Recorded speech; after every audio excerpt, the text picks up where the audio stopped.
প্রকাশ্যে ভাঙা হচ্ছে বীরশ্রেষ্ঠ হামিদুর রহমানের ভাস্কর্য। ঝিনাইদহের প্রবেশদ্বারের এই মূর্তি ভাঙার মাস্টারমাইন্ডটি কে, জানেই নাকি কেউ?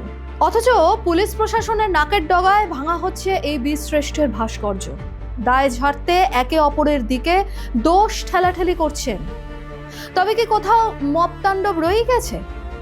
মবের ভয়ে কি নির্বিকার পুলিশ প্রশাসন? জুলাই দিয়ে ৭১কে ভুলিয়ে দেওয়ার চেষ্টা জারি রয়েছে এখনো? চোখ রাখুন আজকের এই প্রতিবেদনে।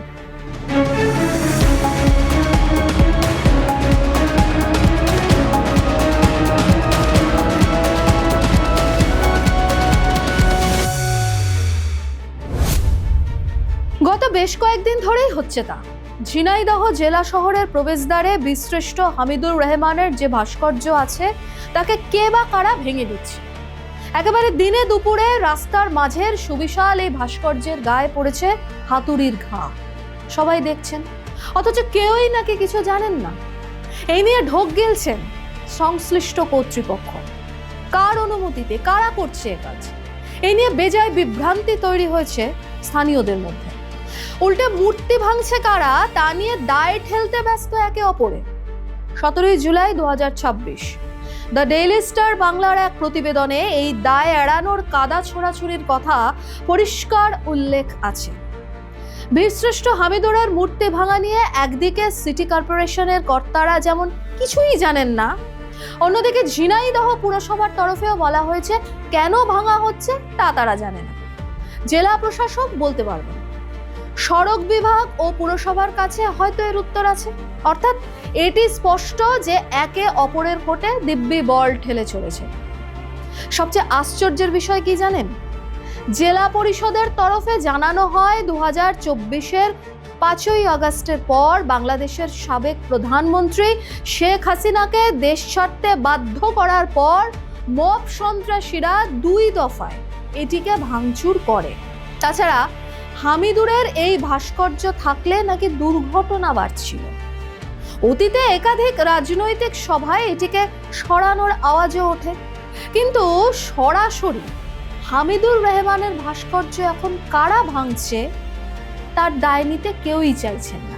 কেন এ কাজ করা হচ্ছে তা নিয়ে বিভ্রান্ত স্থানীয়রা। এলাকাবাসীর বক্তব্য, দেশের প্রতি জেলা শহরের প্রবেশমুখে কোনো না কোনো স্মৃতিস্তম্ভ রয়েছে। বীরশ্রেষ্ঠের মূর্তির ওপর কেন কোপ পড়লো তা নিয়ে কোনো ধারণাই নাকি তাদের নেই। কি বলছে বিএনপি?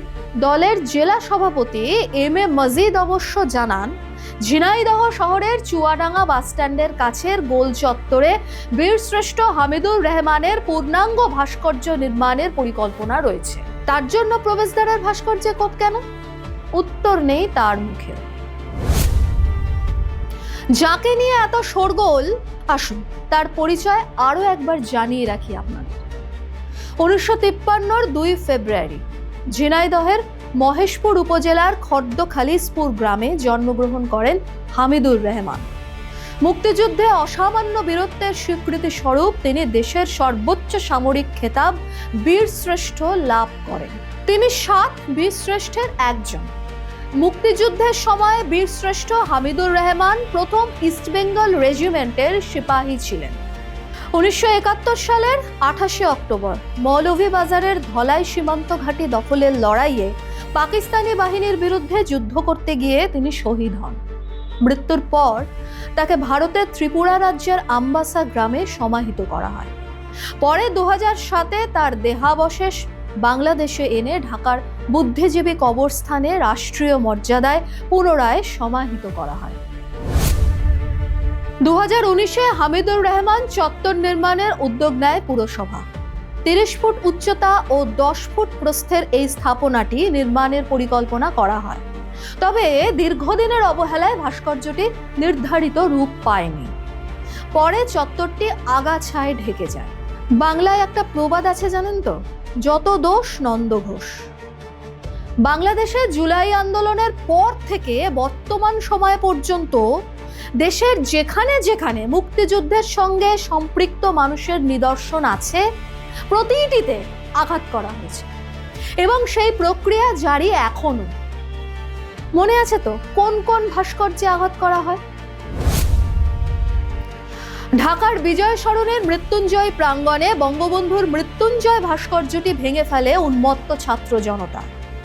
বুলডোজারে গুড়িয়ে দেওয়া হয় ঢাকা উত্তর সিটি কর্পোরেশন প্রাঙ্গণে মিউরাল খোদাই করা 7টি দেওয়াল। মেহেরপুরের মুজিবনগর মুক্তিযুদ্ধ স্মৃতি কমপ্লেক্সে হামলা চালিয়ে ভেঙে ফেলা হয় শতাধিক ছোট বড় ভাস্কর্য। চট্টগ্রামের আন্দারকেল্লা মোড়ের 26 ফুট উঁচু বঙ্গবন্ধুর বজ্রকণ্ঠ ভাস্কর্যটি বুলডোজার ও ক্রেন দিয়ে গুড়িয়ে ফেলা হয়। নরসিংদীতে বঙ্গবন্ধুর 7ই মার্চের ভাষণের আদলে নির্মিত তর্জনী ভাস্কর্যে ভাঙচুর ও অগ্নিসংযোগ করা হয়। এসবই জুলাইয়ের প্রোডাক্ট। এছাড়াও রাজধানী সহ দেশের বিভিন্ন স্থানে মুক্তিযুদ্ধের স্মৃতি বিজড়িত স্থাপনা যেমন সোহরাওয়ার্দী উদ্যানের স্বাধীনতা জাদুঘর, বিভিন্ন জেলায় বীরশ্রেষ্ঠদের স্মরণে নির্মিত স্মৃতিস্তম্ভ ও ভাস্কর্যে ভাঙচুরের ঘটনা ঘটে। জুলাইকে যারা তথাকথিত গণ অভ্যুত্থান বলে বন্দনা গীতে ভরিয়ে দেয়, জুলাইকে যারা চোখে হারায়, তারা বেছে বেছে আঘাত হানা 71-এর দ্রষ্টব্য নিয়ে মুখে রা কাটে না। এক অদ্ভুত রোগ, বুঝলেন? মুক্তিযুদ্ধকে ভুলিয়ে দিতে, যাতে মুক্তিযুদ্ধ নিয়ে বাংলাদেশের বর্তমান প্রজন্ম বিশেষ কিছু না জানতে পারে, কোনো আগ্রহ দেখাতে না পারে, তার জন্য কোমর বেঁধে সব রকমের প্রস্তুতি সারা হয়েছিল, যার ভয়ঙ্করতম উদাহরণ মব সন্ত্রাসীরা। একেবারে দাঁত নখ বের করে উন্মত্তের মতো মুক্তিযুদ্ধের সঙ্গে সম্পর্কিত সব ভাস্কর্যে ঘা দিয়েছিল যারা। মবের রাজা ইউনুস যা দেখেও কিচ্ছুটি বলেননি। সন্তান স্নেহে কোলে করে যাদের লালন পালন করেছেন তিনি, তার নীরব সম্মতি মবকে লেলিয়ে জানান দিয়েছিল, নোবেল স্যার তোমাদের পাশে আছে, তোমরা ভয় পেও না। ইউনুসের নোবেল অভয়ে এভাবেই মুক্তিযুদ্ধের নিদর্শন ভেঙে যাও তোমরা।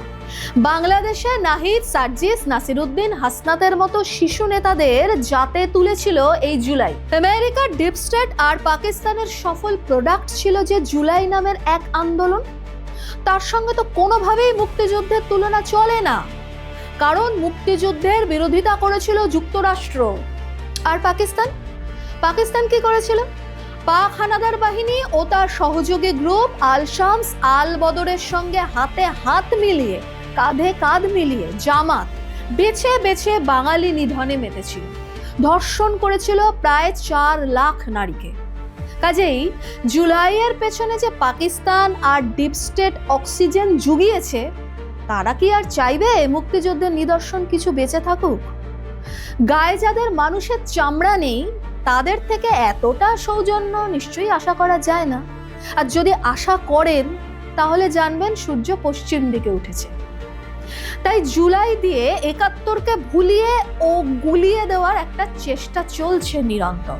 মুক্তিযুদ্ধকে অস্বীকার করে বর্তমান প্রজন্মের মগজ ধোলাইয়ে সব রকম চেষ্টা জারি রেখেছে হাসনাত, সার্জিস, নাহিদরা। ডিপ স্টেটের কেরানিগিরি করে যারা কোচি থেকে ধেরে হয়েছেন। হামিদুরের মূর্তি ভাঙা হলেও যারা নাকে বাদাম তেল দিয়ে ঘুমিয়ে থাকেন।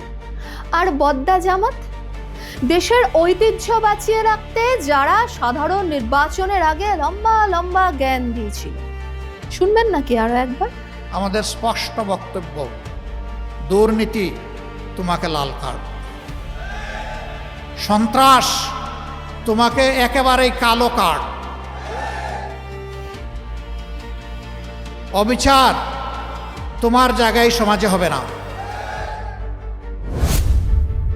তাদের না জানিয়ে ভাস্কর্যে কোপ দেওয়ায় চূড়ান্ত অপমানিত শহীদ হামিদুরের পরিবার। এ নিয়ে কিছুই বলা হয়নি তাদের। জানিয়েছেন, ক্ষোভ উগরে দিয়েছেন ভাতিজা হাফিজুর রহমান। ঝিনাইদহের নায়ক হামিদুর রহমান ছিলেন, আছেন, থাকবেন। যে বিএনপি দেশের সাধারণ নির্বাচনের আগে 71-এর আবেগ নিয়ে জনতার মন জয়ে মরিয়া ছিল, তারাও হামিদুর ইস্যুতে স্পিকটি নট। যাও বা বলেছেন, তা বলতে হয় বলে বলেছেন, দায় সারা ভাবে বলেছেন। মুক্তিযুদ্ধকে ভুলিয়ে দিতে যারা লাগাতার ব্রেন ওয়াশ করে চলেছে, তাদের ক্ষমা করবে না বাংলাদেশের আপামর শুভবুদ্ধি সম্পন্ন মানুষ। যারা মুক্তিযুদ্ধকে দেখেছেন, আবার জুলাই নামক বস্তুটিকেও হাড়ে হাড়ে চিনেছেন। সোশ্যাল মিডিয়ার সফল প্রোডাক্ট যে জুলাই। কি মনে হয় আপনাদের? লিখে জানান তো কমেন্টে। ভিডিওটি লাইক, শেয়ার, সাবস্ক্রাইব করতে ভুলবেন না। এরকম আরও তথ্য ও বিশ্লেষণধর্মী প্রতিবেদন পেতে চোখ রাখুন জিওপালস টিভিতে।